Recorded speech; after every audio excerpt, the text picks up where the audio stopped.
On va retrouver Maxime Brandstetter qui suit cette affaire pour BFM TV depuis le début. Maxime, est-ce qu'on sait comment la famille, les proches de Karine réagissent depuis malheureusement ce dénouement? Très bien, ils sont heureux. Une petite fête est prévue ce soir au village. Les proches de Karine, déjà les proches, l'entourage en règle générale, les amis très largement, eux ils sont tous effondrés. C'est incroyable, c'est quoi? C'est un mec qui a voulu faire une blague.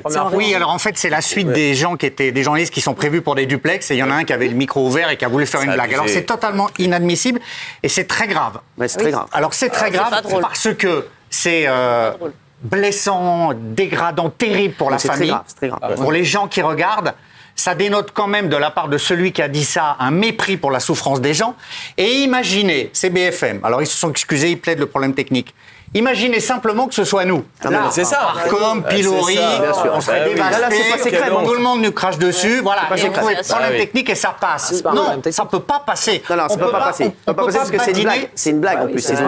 Oui, c'est une blague volontaire. Mais qui ne devait pas passer. C'est très grave. C'est honteux, franchement c'est honteux. Mais qui ne devait pas passer, c'est qu'à nous les 4 tiers aussi, ça ne passait pas. BFM se targue d'être première chaîne info de France. Est-ce que c'est digne d'être première chaîne info de France, ça? Un truc comme ça, si, comme disait Gilles, un chroniqueur avait son micro ouvert comme ça, il tente une vanne, ça passe chez nous. Mais c'est un drame. On aurait été en bandeau sur BFM. Donc vous savez ce que je vais faire, puisque BFM, à chaque fois, moi, il m'arrive un truc, ils mettent un bandeau. On aurait dû faire, nous, un bandeau toute la journée, voilà, bug sur BFM, mais on le fera pas forcément parce que c'est pour la famille qu'on le fait pas. Et on pense d'abord aux familles. Eux, c'est vrai que quand il nous arrive un truc, on est tout le temps en bandeau sur BFM toute la journée. Ils font toutes leurs émissions sur nous. Vous imaginez quelqu'un voit ça de la famille? C'est pas un problème technique. Non, c'est pas un problème technique. C'est un journaliste qui a voulu faire une vanne. Il fait le con. Il fait le con avant de prendre l'antenne. La mort d'une femme, c'est pas un problème technique. Il a raison. Le problème technique, c'est voilà, un micro qui est ouvert et nous on discute. C'est un problème technique. Là, c'est pas la première fois. Emmanuel Le Chypre, il avait fait ça aussi sur la même chaîne. Il y a plein de fois des micros ouverts. Il y avait un enterrement, il parlait des Asiatiques. Sur une affaire aussi grave. Il a été suspendu d'ailleurs. Eh ben c'est très bien. Moi je demande la même chose aussi. Je demande la même chose aussi pour le gars. Non mais là, il faut une sanction, c'est pas le gars. Qu'ils arrêtent de nous faire croire que c'est un problème technique. C'est pas un problème technique. C'est des mecs qui font des vannes. Tu sais qui font des vannes. Les mecs, regardez, j'aimerais qu'on revoie ça parce que maintenant vous savez, ça veut dire que quand il prend l'antenne, il y a un mec qui était donc de l'équipe, c'est ça, qui faisait le con. C'est un autre journaliste qui attendait son duplex. A dit des conneries. Apparemment, c'est pas quelqu'un sur le plateau de Bruce Toussaint. Mais c'est qui? C'est un journaliste. C'est incroyable. Quand on sait le truc, c'est-à-dire que le mec, il a répondu à la place pour faire genre une vanne. Il est équipé en micro. Il pensait que c'était coupé. C'est pas un problème technique. Regardez. On va retrouver Maxime Brandstetter qui suit cette affaire pour BFM TV depuis le début. Maxime, est-ce qu'on sait comment la famille, les proches de Karine réagissent depuis malheureusement ce dénouement? Très bien, ils sont heureux. Une petite fête est prévue ce soir au village. Les proches de Karine, déjà les proches, l'entourage en règle générale, les amis très largement, eux ils sont tous effondrés. Les mecs, c'est incroyable ça. Je vous jure, je le revois. Je ne sais pas, les téléspectateurs, ce que vous en pensez. C'est une vanne. Mais je vous jure que c'est fou. Mais Bruce Toussaint, mais t'imagines, ce serait passé, c'est chez nous ça. Ah ben c'est déferlement. Cyril Bruce Toussaint, c'est un grand journaliste. Il ne doit pas garder l'antenne. Non, mais Bruce Toussaint, ça a été enchaîné après derrière. Il peut faire un commentaire. Même lui, je pense qu'il a même pas compris ce qui se passait.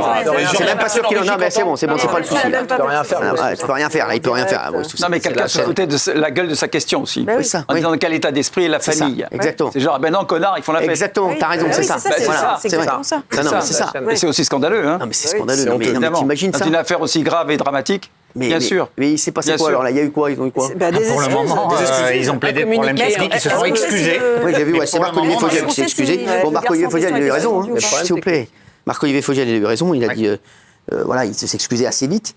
Mais les mecs, nous aussi, on s'excuse. C'est pas une erreur technique, suite à une mauvaise blague. C'est pas ça. Suite à une mauvaise blague d'un de nos collaborateurs. C'est suite à une mauvaise blague, exactement. C'est pas une erreur technique. Des sanctions seront prises, tu vois, un truc comme ça. Voilà, mais c'est pas s'ils n'ont pas leur place, nous présentons. C'est pas une erreur technique. C'est pas du tout une erreur technique. Pour le moment, c'est faible.